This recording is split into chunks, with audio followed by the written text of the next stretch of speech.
आणि आता पाहूया मोठ्या राजकीय बातम्या। खासदार संजय राऊत यांच्या भांडूपमधील बंगल्याची 2 अज्ञात बाईकस्वारांकडून रेकी। बाईकस्वारांनी राऊतांच्या घराचे फोटोही काढले। पोलिसांकडून चौकशी सुरू। संतोष देशमुखांसारखं काहीतरी करण्याचा प्रयत्न असेल संजय राऊतांचा आरोप। तर रेकी प्रकरणी जो कोणी असेल कारवाई होईल, मंत्री उदय सामंत यांची ग्वाही।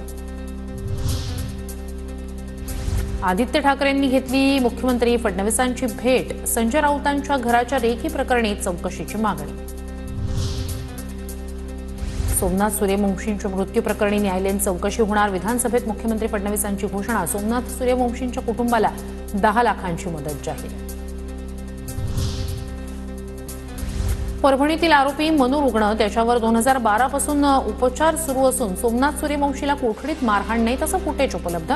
मुख्यमंत्री फडणवीस यांची माहिती तर वैद्यकीय तपासणीत त्यांना श्वसनाचा दुर्धर आजार असल्याचं समोर आल्याचंही वक्तव्य। परभणीत कोम्बिंग ऑपरेशन नाही, व्हिडिओत दिसणाऱ्यांना ताब्यात घेतलं। अतिरिक्त बळाचा वापर केल्यानं परभणीतील पोलीस अधिकारी अशोक गोरबाण यांचं चौकशी होईपर्यंत निलंबन। फडणवीसांकडून स्पष्ट। आम्हाला 10 लाखाची मदत नको, आमचा मुलगा परत आणून द्या। सोमनाथ सूर्यवंशी कुटुंबियांचा आत्मदहनाचा इशारा।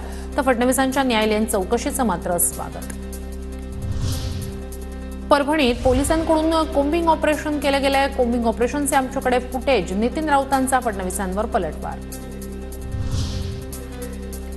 सोमनाथ सूर्यवंशीचा मृत्यू नेमका कशानं? बीड आणि परभणीच्या घटनेत न्याय मिळणार नाही, फडणवीसांच्या निवेदनातून स्पष्ट। जितेंद्र आव्हाड यांचा निशाणा।